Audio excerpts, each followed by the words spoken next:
Hai, selamat datang di Ngaso, ngobrol asiknya anak sekolah.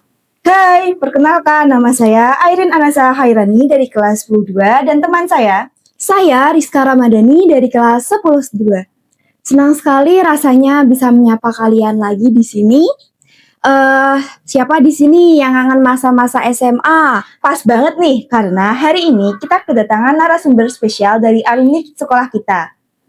Episode kali ini kita bakal nostalgia masa-masa SMA nih. Kakak-kakak bakal cerita seru tentang pengalaman di SMAN 1 Karas, pilihan jurusan, dan pengalaman kuliah. Siapin cemilan yuk, mari kita mulai obrolan bareng alumni sekolah kita hari ini. Halo Kak. Halo. Boleh memperkenalkan diri terlebih dahulu Kak?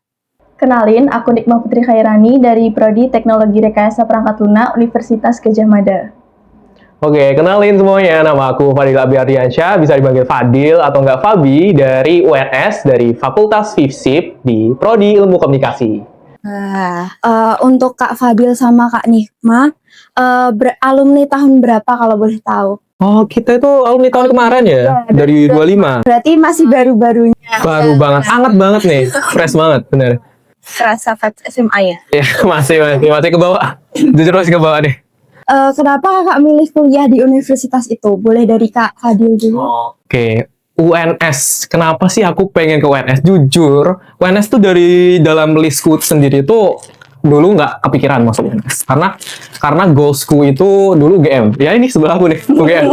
Tapi karena takdir tuh nggak ada yang tahu ya. Jadi teman-teman tuh yang terbaik itu yang penting prodi kalian, unggul atau enggaknya prodi itu, gimana kinerja kalian di dalamnya. Jadi karena aku tuh mikirnya kompleks, di sana tuh murah, desainnya deket sama Magetan, dan bagaimana banyak lah pokoknya intinya hal yang harus kupikirin, dan ya UNS jadi hal yang kampus yang pilihanku yang realistis.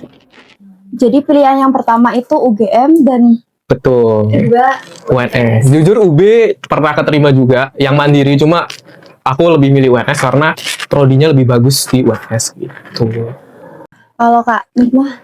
Kalau dari aku sendiri, sebenarnya UGM ini juga bukan kampus impian aku ya, karena kampus impian aku itu sebenarnya ITS.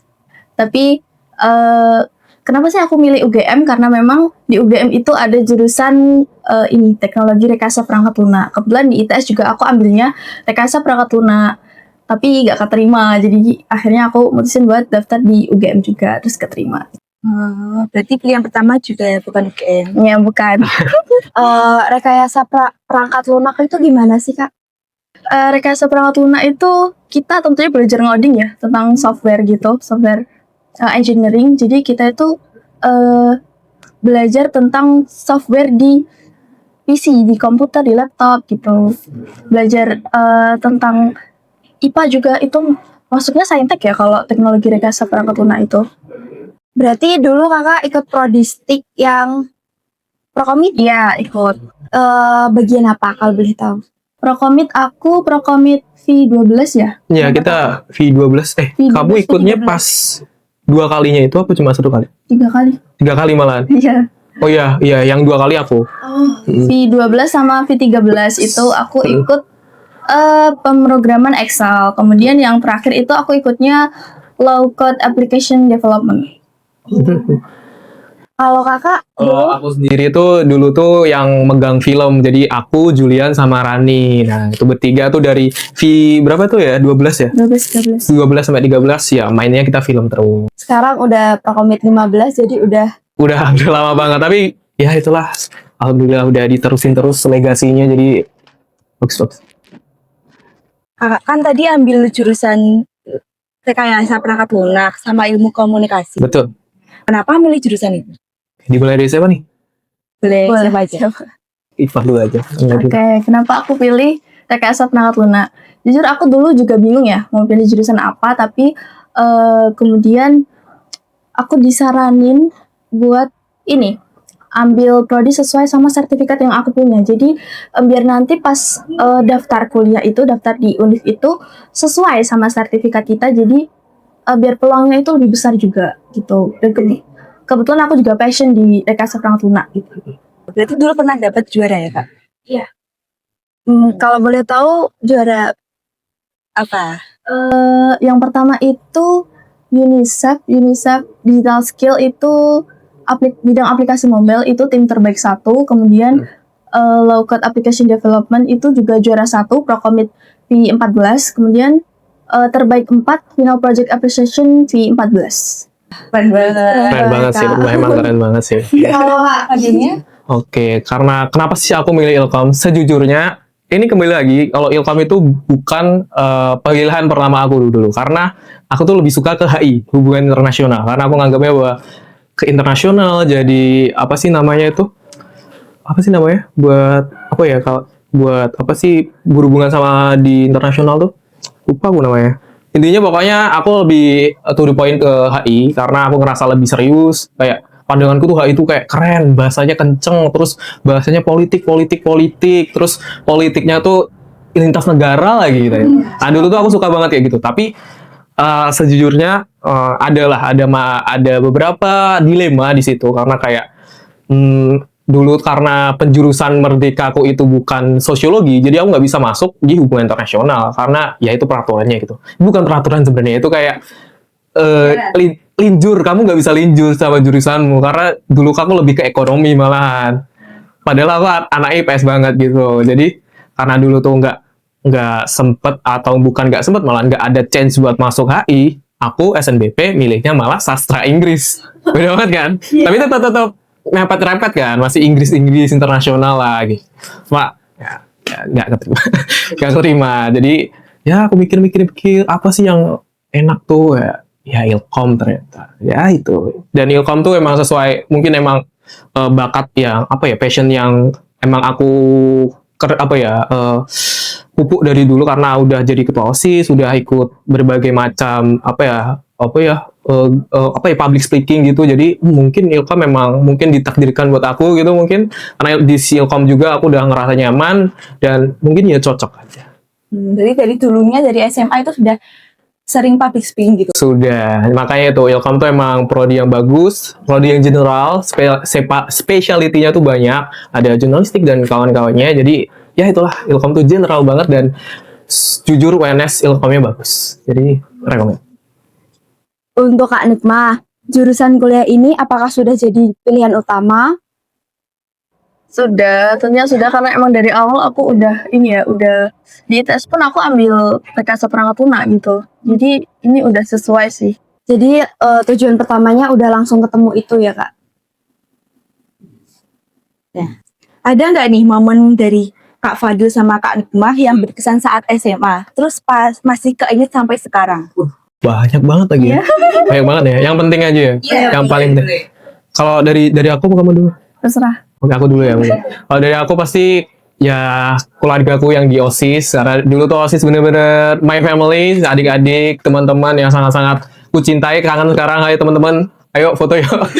Ayo kumpul yuk kita, bulan Ramadan kita kumpul. Nah, di momen itu ya OSIS itu emang bener-bener my second family lah. Jadi di OSIS tuh kita bener-bener kerja keras, kita tuh bener-bener bondingnya dapat banget. Jadi kayak udah bener deep on banget lah di OSIS. Jadi itu bener kenangan yang masih sekarang tuh masih jadi apa ya, bukan dilema sih sebenarnya, nggak bisa move on lah. Jadi ketemu teman-teman tuh rasanya sedih, pengen ngumpul lagi, cuma ya gimana sih, manusia harus maju terus gitu. Kalau dari aku itu. Berarti sekarang tetap ketemu apa nggak, apa masih jarang gitu? Jarang sekarang. Tapi untuk teman-teman mungkin yang dekat, maksudnya dari BPH mungkin dari badan pengurus harian tuh masih sering-sering ketemu. Kalau pulang kuliah, kalau ada liburan baru bisa. Oh iya, terus kalau Kak Nikmahnya? Aku yang paling berkesan itu jujur waktu Procommit terakhir ya, Procommit V14 itu jujur aku nggak expect banget dapat juara 1 di low code karena aku 3 kali ikut Procommit dan baru goal di Procommit yang terakhir langsung juara 1. Itu benar-benar sangat berkesan banget. Keren banget. Iya. Berarti sebelumnya pernah gagal terus berhasil di ketiga. Semoga aku bisa kayak Kak Nikmah sama Kak Fadil. Pasti bisa. Kita flashback lagi ya Kak, di waktu SMA. Kakak itu kan ikut organisasi apa atau ekstrakurikuler apa? Boleh diceritain nggak? Kalau Kak Fadil kan OSIS, ada yang lain nggak Kak? Sejujurnya ada, mungkin dari Rikmah dulu aja. Oke, kalau aku di SMA itu ikut organisasinya Rohis ya. Cuman Rohis aja sih kebetulan. Tapi aku juga sempat ikut Jurnal? daftar OSIS tapi tidak keterima. Not my ini ya, bukan aku ya. Ya, itu kalau di Rohis bisa jelasin bagian apa Kak? Apa ya? Aku dulu di Rohis ini yang periode pertama itu anggota si rumah tangga, kemudian pas kelas 11 itu koor si keputrian. Iya. Kalau Kak Fadil? Kalau aku di OSIS tentunya, jadi ketua OSIS tahun 2024 sampai 2025. Terus aku ikut Rohis juga sebetulnya, tapi aku mungkin di Rohis kurang kelihatan atau kurang aktif karena udah fullnya di OSIS. Sehabis Rohis, aku juga ikut PMR, tapi cuma sebentar aja karena ternyata kesibukan banget. Terus di organisasi luar aku ikut Himpunan Musyawarah OSIS se-Kabupaten Magetan, aku juga ikut. Jadi banyak. Aktif banget. Nah, itu. Itu gimana Kak? Cara Kak Fadil bagi waktu di organisasi terus di kelas juga? Itu sih sebenarnya kalian tuh emang dari apa ya, kalau tentang penjadwalan diri tuh harus sadar diri dulu kalau kalian tuh kemampuannya gimana, kalian tuh orangnya tuh ciri-cirinya bagaimana, itu kalian harus mengerti dulu. Nah, kalau aku, karena aku itu mungkin tipenya tuh bukan orang yang rajin banget, tapi aku bisa atur waktu. Jadi kalau malam itu masanya aku buat belajar, aku buat ngerjain tugas, dan kalau ikut lomba pun pastinya aku sering banget ninggalin kelas karena ada rapat, ada lomba nih, ada bagaimana dan bla bla blanya. Tapi emang pertamanya emang dari diri dulu sendiri. Jadi kayak gimana kalian ngejadwalin mungkin di HP atau mungkin kalian udah matokin nih. Jadi kalian harus tegas sama diri kalian sendiri. Jadi timekeeper diri kalian sendiri aja. Ya, jadi kita harus memahami diri sendiri. Betul, karena kemampuan tuh yang penting dari kalian. Terus kedepannya kayak bikin jurnal buat diri sendiri sama jadwal gitu ya Kak? Ya itu boleh banget. Itu tergantung kalian, apakah kalian suka banget bikin diary. Jujur dulu aku udah pernah nyoba bikin diary, tapi kayaknya mandek gara-gara nggak ada waktu juga sebenarnya. Malamnya buat belajar sambil tidur, sama tidur udah gitu aja. Itu tergantung kalian. Menurut Kakak nih, perbedaan yang paling kerasa di SMA sama kuliah itu apa? Boleh dari Kak Rikmah dulu? Yang pasti ini ya, pola hidup. Lebih mandiri ya kan? Ya, Lebih mandiri. lebih mandiri karena sekarang kan juga ngekos. Terus kalau kuliah tuh lebih fleksibel ya, maksudnya kan nggak dari pagi sampai sore. Kuliah kan kadang cuman pagi doang, kadang cuma sore. Kadang kita juga berangkat pagi, ntar siangnya pulang, sore Itu. berangkat lagi, pulang gitu. Jadi jamnya itu berbeda banget sama SMA. Kalau SMA kan kayak jam 7 tuh udah masuk, terus pulangnya jam 3. Nah kalau kuliah berarti fleksibel. Fleksibel. Berarti nggak ada ketentuan jam, kayak fleksibel terus. Sebenarnya tuh ada dari dosen, dari kuliahnya tuh ada. Cuma kan itu tergantung dosennya juga. Ada halangan nggak? Kalau ada halangan berarti diundur. Kalau nggak diundur online. Kalau nggak gimit atau gimana. Bener-bener fleksibel lah. Tergantung dosen. Bener. Benar. Oh dari Kak Fadilnya? Kalau aku sih sejujurnya nggak culture shock ya. Cuma emang kalau kalian tahu bahwa di kuliah itu emang lingkupnya udah beda banget. Karena di sekolah pasti kalian temunya orang-orang yang satu daerah aja. Tapi kalau di kuliah itu beda banget. Karena itu dari sana lah, dari utara, selatan, barat, dan sebagai mestinya itu pasti ada. Dan teman-teman tuh unik-unik. Ada yang mungkin orangnya tuh tegas, kayak lugas, atau teman-teman yang emang bebas orangnya wataknya itu ya hak mereka. Dan itu benar-benar ngubah cara pandangku, cara pandang bertemanku, gimana aku ngobrol sama mereka, gimana adaptasiku emang benar-benar dilatih di kuliah ini gitu. Dan jujur emang lebih mandiri juga karena selama ini karena apa ya, sering dimasakin mama, tiba-tiba kayak ada yang masakin, jadi kayak Bener. aduh ini asam lambung diuji di sini. Karena kalau udah nggak makan, kalau aduh males makan, ya emang males satu hari nggak makan tuh, bener. Setuju kan? Setuju kan? Jadi itu tantangan tuh sebenarnya asam lambung di Iya bener. Setuju kan? Males makan terus nggak makan jadi asam lambung. Bener kan? Jadi habis kuliah pulang tidur, bangun belum makan, nanti ya gitu. Biasanya kan dimasakin. Itu tantangan pertama sih. Ya emang harus mandiri, emang harus jaga prinsip diri kalian aja kalau di kuliah. Ya, memang banyak anomali dan kawan-kawannya, tapi emang tergantung kalian. Di awal perkuliahan kan ada PKKMB atau ospek ya Kak. Nah, boleh nggak diceritain dari awal masuk gitu ospek gitu? Oke. Nikmah aku. Aku dulu. Oh. Kalau PKKMB ospek itu jujur seru banget ya. Kalau di UGM itu namanya pionir Gajah Mada itu kita kayak dibagi per gugus. Iya gugus. Bukan ya? Iya gugus. Jadi itu nanti campur-campur sama fakultas lain, sama prodi lain. Jujur itu seru banget karena bisa nambah relasi juga.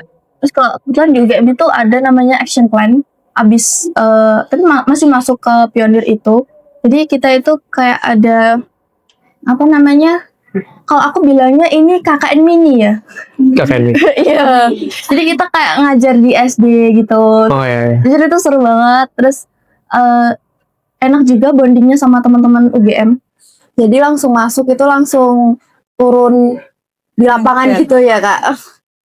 Kalau Kak Fadil? Wah, kalau di UNS sendiri, terutamanya FISIP, benar-benar aku applause banget, seru banget. Apalagi kita kalau sebutan kita kan tadi pionir Gajah Mada. Kalau di FISIP sendiri itu Dwija Anvensana. Jadi Dwija Anvensana ini tuh ya Semar Muda gitulah intinya. Dan di FISIP ini benar-benar kita tuh bondingnya kenceng, kita tuh dicampur sama prodi-prodi lain. Dan kemarin juga yang puncaknya ngundang Yovie Nuno juga, itu bener-bener asik banget sih. Cuma ya pasti di dalam sebuah acara pasti ada problemnya, tapi ya itu ya lupakan aja lah. Tapi kalau menurut aku PPKMB FISIP itu jos banget. Aku pengen ngulang lagi karena itu bener-bener wah bagus banget. Intinya kangen sama teman-teman PPKMB. Halo teman-teman PPKMB, coba kita meet lagi. Karena kita jarang meet ya. Jadi itulah seru banget. Nah, kan kakak kan baru tahun pertama ini. Ada nggak satu hal yang wajib dilakuin mahasiswa di tahun pertama? Coba. Kalau dari aku sih harus pintar-pintar adaptasi ya, karena dari lingkungannya aja udah beda. Jadi sebisa mungkin kita harus bisa bonding sama semua teman-teman di pionir maupun teman-teman di kelas gitu. Berarti kita harus Pintar-pintar adaptasi. teman juga. Iya benar. Relasi itu penting. Relasi itu penting. Akademik juga penting. Jangan lupa. Jangan lupa. Dua-duanya penting. Pasrah kali. Izin. Prinsip. Prinsip. Kalau dari Kak Fadilnya? Kalau dari aku sih apa tadi? Lupa aku maaf. Satu hal yang wajib dilakuin mahasiswa. Jadi kalau buat awal-awal sih ya kalau dari FISIP sendiri, FISIP itu emang awal-awal masih happy-happy ya, kita gampang terlena karena bonding. Kita tuh emang di FISIP tuh emang harus bonding, komunikasi dan yang dilakuin mahasiswa tuh pertama emang adaptasi. Jujur sama Kak Nikmah tadi emang cocok, emang adaptasi pertama. Dan juga kalian tuh harus menjaga diri kalian sendiri karena itu bener-bener ya kalau kalian udah baru semester pertama emang bebas banget kalian di sana ngekos. Ya, up to you, kalian tuh mau ngapain di serah kalian, tapi emang namanya itu ada harus batas dirinya. Nah itu, karena di dunia perkuliahan juga itu nggak hanya sebatas kalian kalian masuk kuliah, belajar, pulang, tapi organisasi, terus komunitas, terus teman-teman, terus hal yang di luar juga, apalagi hal-hal random yang belum kalian gapai, pasti kalian ada lah rasa FOMO-nya itu pasti ada. Cuma ya itu batas diri. Hal yang pertama dilakukan mahasiswa batas diri dulu. Karena pasti happy pasti pertama semester awal. Jadi wajib banget batas diri sama pinter-pinternya. Adaptasi ya betul. Adaptasi itu berarti kakak cari teman itu udah dari internet atau pas ketemu di univ itu? Ya boleh. Kalau dari aku sih sebenarnya adaptasi kok emang boleh aja kalau kalian tuh kenalan dari internet. Cuma kalau dari perspektifku sendiri kalian juga harus bonding pas kalian ketemu offline juga. Karena apa ya? Menurut aku tuh lebih enak kita tuh kenalan dengan teman-teman offline dan itu pandangannya lebih bagus, kalian dikenal lebih kayak wah ini anaknya humble, maksudnya walaupun dulu tuh kayak nggak kelihatan di internet tiba-tiba kayak di offline-nya tuh humble banget dan itu tuh poin plus buat aku ya. Jadi kayak nggak apa-apa kalian punya teman dulu di internet, cuma kalau perspektifku sendiri itu kalian harus juga aktif di offline-nya juga karena awal-awal kuliah tuh emang ya tuh masih berkumpul bareng, masih bonding bareng. Jadi kalau kalian maksudnya sendiri-sendiri malah nanti kurang dapet vibe-nya gitu. Terus sekarang masih ada nggak teman yang masih diinget pas pertama kenalan itu? Oh masih banget, masih ingat aku. Itu satu jurusan atau udah beda jurusan, Kak? Itu satu jurusan sih, namanya Ayan. Ayan, halo Ayan. Gimana kabar? Ayo kita ke Gramedia lagi. Nah, itu namanya Ayan. Ayan tuh ya dulu yang nyatuin teman-teman. Jadi maksudnya dia ngechat teman-teman. Jadi dia itu ramah banget, dia asik orangnya, dan ya itu orang Solo asli. Jadi dia mungkin lebih bisa merangkul teman-temannya gitu. Ayan. Oh, Kak Nikmahnya?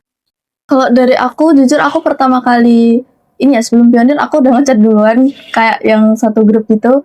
Biar nanti kan pas ketemu ini enak nih langsung janjian nih. Tapi ternyata pas udah di ini kan kita ospek di ini ya, lapangan Pancasilanya UGM, di depan gerahanya UGM. Nah, itu tuh ternyata pas aku dateng tuh rame banget dan aku nggak bisa Kenalin. temanku yang aku chat tadi. Terus pada akhirnya ya udah mau nggak mau kita kenalan sama ini samping-sampingan. Begitu. Apa organisasi yang diikuti kakak di universitas sekarang ini? Baru-baru kan ini. Oke. Kalau aku sendiri baru ikut 3. Baru ikut. Baru ya. Ya, aku baru ikut. Enggak, itu bukan organisasi sebenarnya, kayak UKM sih. UKM sama kayak itu tuh volunteer juga. Itu ada ILS, ada tadi Radio Fiesta sama Hima. Aku ikut tiga-tiganya. Di Radio Fiesta aku jadi announcer, di Hima aku jadi eksternal, dan di ILS ini kayak acara volunteer yang 2 bulan kalian tuh belajar tentang politik, kalian tuh belajar tentang KKN juga, KKN mini. Jadi kita kemarin itu di deploy di namanya Desa Pancot di Tawamangu. Nah, kita 3 hari di sana, kita berbaur sama teman-teman dari desa, kita ngajar anak-anak, kita ngelukis bareng. Nah, itu. Karena aku tuh ngincernya emang volunteer ya, karena volunteer itu emang menurut aku apa ya? Kayak menambah ilmu, menambah kalian tuh nanti terjun di ke masyarakat tuh kayak gimana gitu. Jadi baru 3 sih. Baru tiga. Baru 3. Kalau Kak Nimah, Aku kalau di UGM aku ikut ini UKM Jamaah Salahuddin, itu lembaga dakwah tertua di Indonesia. Jadi yang pertama itu di UGM itu. Kan aku ini di divisi bukan BSO. Namanya BSO, Badan Semi Otonom Sosial Masyarakat. Terus aku juga ikut FMAM divisi Ekonomi Kreatif sama volunteer MCE, Magetan Campus Expo 2026. Berarti organisasi yang diikuti kakak ini nanti sampai lulus harus ikut terus. Kalau Radio Fiesta sendiri itu ada batas, kayak itu tuh udah kayak apa sih namanya kalau kerja itu kontrak gitu. Jadi ada kontraknya sendiri dan lumayan lama. Dan kalau Hima itu cuma 1 tahun. Nanti kalian selesai, nanti kalian harus daftar lagi buat next jadi Hima yang tahun kedua gitu. Kalau apa? Kalau di ILS sendiri, ILS itu kan tadi kan volunteer, dan itu tuh volunteer buat kalian bisa masuk BEM. Nah, itu tergantung kalian tuh udah dikasih kayak sertifikat ILS, dan ILS itu emang murni dari apa sih namanya programnya BEM. Nah, itu makanya kayak seru banget sih. Terus Kak Fadil ada kepikiran mau lanjut Hima di tahun kedua nanti nggak? Nah, itu belum kepikiran karena ini aja belum lanjut nih program, karena baru aja dilantik kemarin gitu. Masih belum dipikirin. Masuk itu tuh ada syarat-syaratnya nggak sih Kak? Pastinya ada, karena ya itu syarat-syaratnya kalian ketemu HRD dari UKM atau organisasi masing-masing, nanti dites sih kayak wawancara OSIS gitu. Ada SWOT dan bla bla blanya, nanti kalian tahu sendiri lah. Iya. Kak Nifah Sama sih, pasti tiap organisasi itu per periode ya kan? Per periode. Jadi kalau misal tahun depan mau ikut lagi harus daftar lagi. Tapi kalau untuk MCE itu kan volunteer ya, jadi untuk tahun ini aja, tahun 2026. Iya. Terus seberapa penting organisasi yang kakak ikut tadi bagi kakak sendiri? Kalau dari aku sih, jujur itu penting banget, karena organisasi itu juga salah satu cara buat kita cari relasi ya kan? Relasi lagi, benar. Jadi kan nanti kalau kita di organisasi itu kita ketemu sama yang beda fakultas, beda prodi. Itu kan kita ketemu banyak banget relasi. Jadi misal kita mau cari info magang atau mau cari info apapun beasiswa, itu kita gampang, kita tinggal ini aja cari tahu lewat teman-teman itu juga gitu. Ya, karena relasi itu penting banget. Relasi itu penting. Izin. Jujur.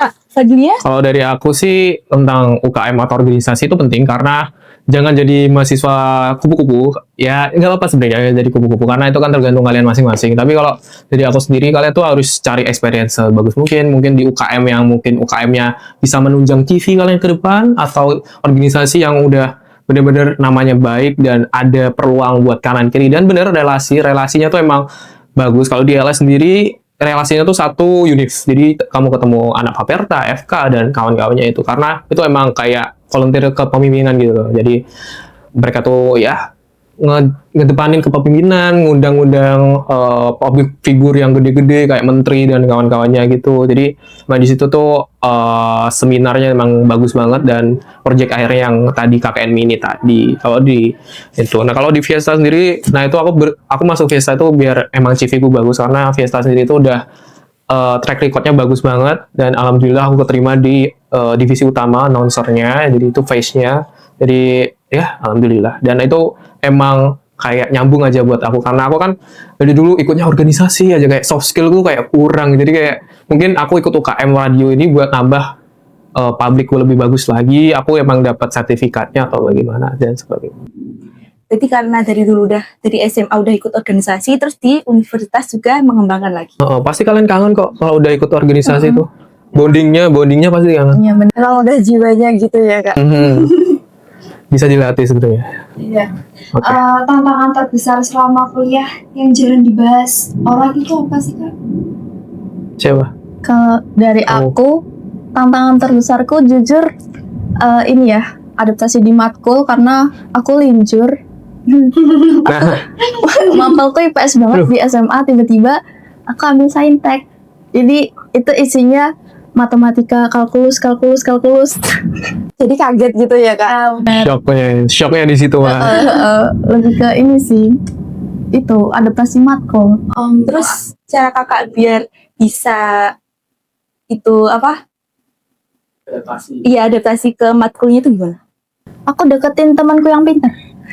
Minta diajari Iya. terus ya relasi. Ya relasi itu penting. Kalau kak Fadlia? Kalau jarang dibahas mahasiswa sih emang ini ya, karena ya tadi balik ke topik yang awal yang aku ngomong bahwa kalian tuh masuk di kuliah tuh emang free banget, kamu tuh bebas banget, dan itu emang batas diri memang penting banget, karena kalian tuh bisa aja apa ya, kalau kalian tuh bolos sekali pasti kalian ketagihan bolos lagi, karena Bener.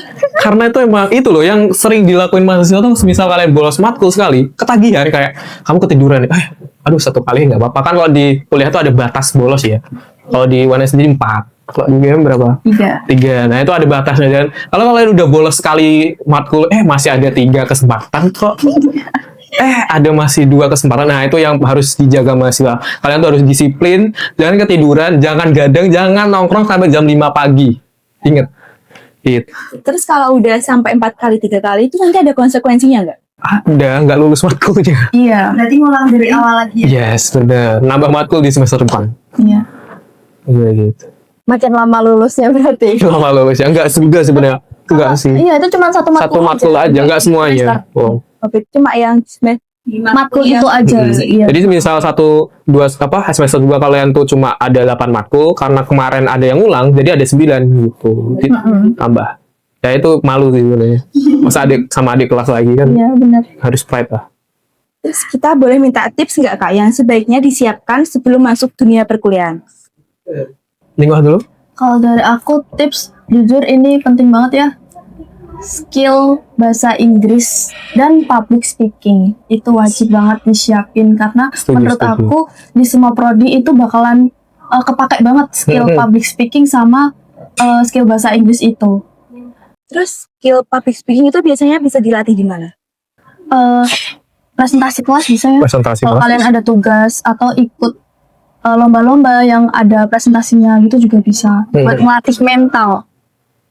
Yang penting kalau bahasa Inggris, kalau dari aku sih kalian nggak apa sih, maksudnya kalian tuh ngapalin kosakata. Yang penting itu kosakata. Bahasa Inggris itu kosakata. Kalian beli e-book atau enggak beli kamus bahasa Inggris. Kalian tuh ngolah kata-kata yang slang, kata-kata slang anak-anak sekarang tuh apa sih, kayak which is dan bla bla blanya itu kan slang ya. Jadi kayak yang penting itu. Jadi kayak kalian bisa ngomong dengan lancar. Kalian tuh ngomong aja sama orang-orang yang bisa bahasa Inggris, karena kalian nanti ngeflow kayak kalian dapat flow.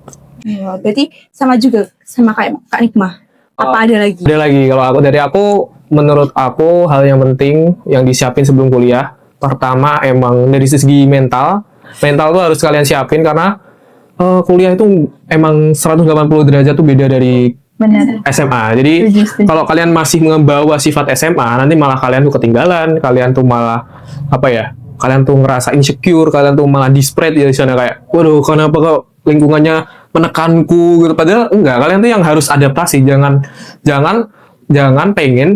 egois kalau lingkungan kalian harus ngertiin kalian karena di kuliah nggak bisa kayak gitu karena kalian harus mandiri, kalian tuh harus nyiapin mental kalian di sana tuh kerasnya kuliah tuh kalian belajar sendiri, kalian tuh apa sendiri, ngolah waktu, ngolah pertemanan, batas diri, sholat dan kawan-kawannya dan pokoknya banyak lah. Dan itu kalau aku sih mental ya, mental. Kalau bahasa Inggris emang penting, itu emang harus siapin karena jujur kayaknya di setiap kampus ada tes web tes bahasa Inggrisnya ya Iya, buat kelulusan. Kalau aku di akhir. Nah, kalau aku kemarin ada tes di semester 1 buat itu tuh syarat buat lulus kalian tuh harus tes bahasa Inggris dan wajib nilainya KKM berapa ya? 70 atau 60 gitu. Jadi emang harus wajib. Berarti nanti kalau udah sampai 70 itu harus Ngulang semester 2 sampai lulus. Pokoknya sampai berhasil dapat sertifikat. Emang harus ya itu emang harus sekarang tuh karena sekarang eranya globalisasi ya, era modernisasi juga. Ya kalian emang harus wajib. Kalian tuh harus wajib belajar bahasa Inggris karena ya emang dasarnya udah international language gitu. Begitu. Menurut kakak lebih enak di fase SMA atau kuliah sekarang ini? Silakan. Jujur SMA lah pasti. Saya masih bisa main-main. Tentunya nggak walaupun kalau kuliah itu kan jamnya lebih sedikit ya daripada SMA. Tapi jujur aku ngerasa capek banget di kuliah daripada di SMA. Kalau Nikmah kan perspektifnya kebebasannya. Kalau aku lebih jujur lebih suka kuliah karena apa ya?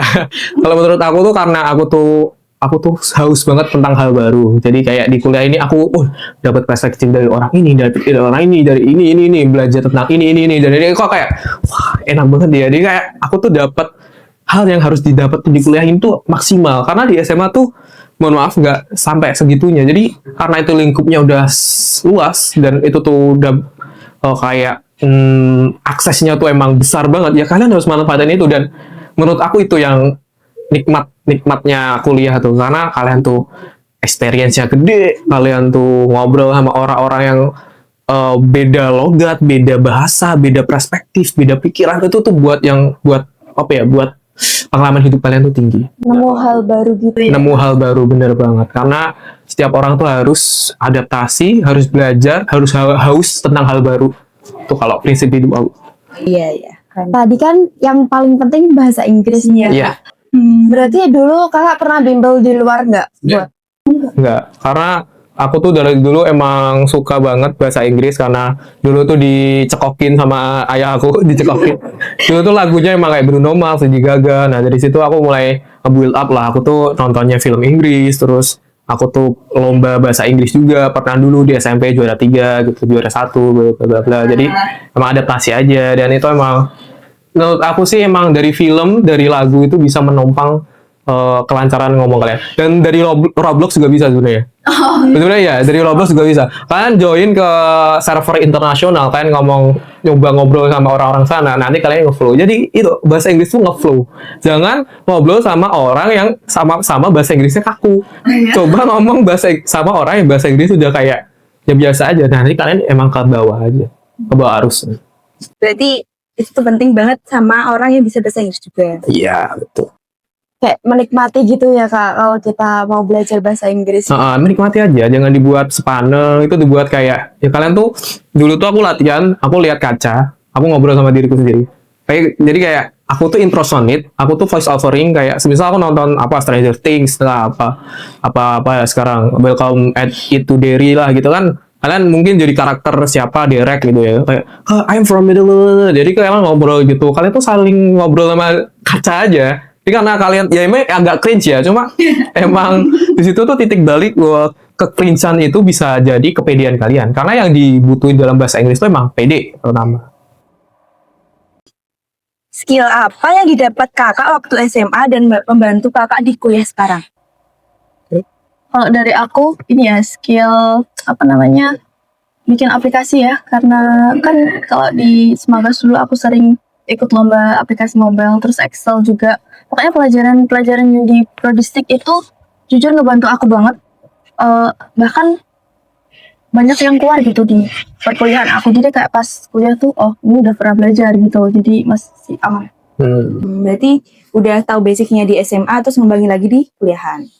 Kalau aku ya itu pertama public speakingku, karena dari dulu emang menerjang di public speaking. Jadi di Ilkom ini aku udah terbiasa ngomong, aku udah bisa lancar banget buat ngomong tentang menyampaikan pendapatku tentang menjawab sesuatu, karena yang dibutuhin di Ilkom memang public speaking kalian. Jadi ini critical thinking juga, karena public speaking kalau kalian ngomong nggak ada isinya juga sama aja kayak orang ya gitulah intinya. Jadi emang harus critical thinking, kalian berpikir harus cepat dari public speaking itu. Dan di SMA juga mungkin aku kan sering ngedit juga, jadi di Ilkom ini karena sering presentasi, sering nganuin sesuatu tentang editan, jadi aku udah terbiasa gitu, jadi udah ada aman dah gitu loh. Berarti sama kayak Ya sama. Jadi emang harus ngembangin soft skill dulu di SMA. Nanti kalian pasti ketemu kok di tahap mana kalian soft skill itu berguna. Sekecil apa? itu udah nemu tujuan kan ya kak. Boleh nggak ya kita minta saran yang masih bingung jurusan nih buat kuliah? Mungkin dari siapa? Dari aku, kalau kalian bingung pilih jurusan itu, aku dulu triknya gini. Aku lihat nih pas pelajaran aku unggulnya di mana. Kalau nggak bisa lihat di nilai, lihatnya pas pelajaran itu kita bisanya di mana. Misal kita bisanya di sosiologi, nanti jangan ambil biologi. Kita kan bisanya di sosiologi gitu. Kalau nggak ini lihat di sertifikat lomba. Nah kan kita kan kalau mau kuliah itu kan misal mau jalur prestasi ya, kayak aku jalur prestasi itu kan nanti apply sertifikat. Terus itu kan harus gimana ya, sejalur gitu, sertifikat sama jurusannya gitu. Gitu sih kalau aku. Kalau dari aku sendiri sih saran ya, kalau kalian milih prodi itu dilihat dari diri kalian sendiri. Mungkin emang kalau kalian tuh jago dalam suatu bidang di SMA itu emang faktor penting, tapi lihat sendiri kalian tuh emang cenderungnya tuh suka apa. Pasti karena di kuliah ini tuh lebih ke spesialisasi ya, jadi emang udah penjurusan banget. Jadi kalian tuh harus tahu kalian tuh orangnya seperti apa, kalian tuh hobinya tuh apa. Tapi jangan bikin ini kuulang lagi, jangan bikin hobi kalian tuh jadi hal yang pengen kalian masukin. Misal aku tuh suka ngoding, terus aku bukan suka ngoding, aku suka ngedit. Tapi Gak apa-apa Jil, gak apa-apa. enggak, aku suka ngedit. Terus aku tuh masuk dunia pereditan. Tapi kalau biasanya kalau kata orang sih, kalau kalian hobi malah masuk ke cempung yang keserius, nanti kalian malah bosen, kalian kayak keremehin. Tapi nggak apa-apa sebenarnya. Itu ada beberapa tipe lah, itu perspektif masing-masing ya. Tapi kalau menurutku, kalau hobi itu emang jadi hobi aja gitu loh. Berarti hobi-hobi yang disukai. Yes, betul. Hobi itu mungkin sepak bola ya udah sepak bola gitu. Seriusnya, Ya. betul. Terus kita boleh minta pesan singkat buat motivasi untuk calon mahasiswa nggak? Ini terakhir Kak. Nah, kalau dari aku pesannya sih, kalian itu jangan takut bermimpi tinggi ya teman-teman. Jadi kalau kalian pengen di univ yang top 10, aku sangat mendukung banget.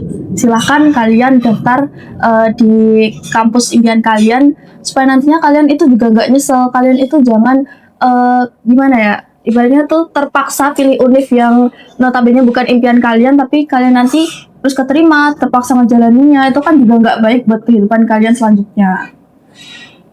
Oke. Kalau dari aku sendiri sih, teman-teman, emang semua kuliah itu emang sama. Kalian tuh belajar, kalian tuh nyari akademis, tapi emang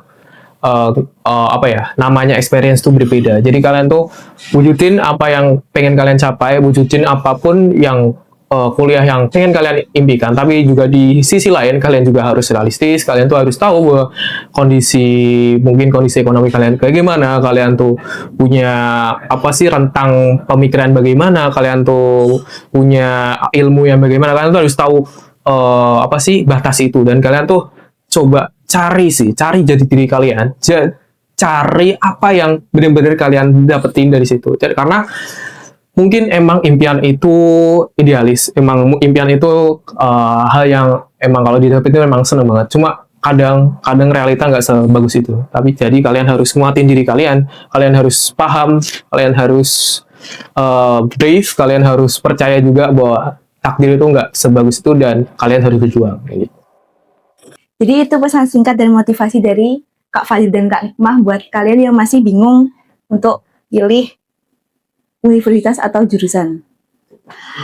Terima kasih Kak sudah meluangkan waktu Kakak hari ini. Semoga kita bisa bertemu di lain waktu. Ya, jadi makasih ya Kak. Sama-sama, terima kasih juga. Iya. Sekian podcast kita hari ini. Sampai jumpa di podcast-podcast selanjutnya. Podcast Ngaso, ngobrol asiknya anak sekolah. Bye-bye.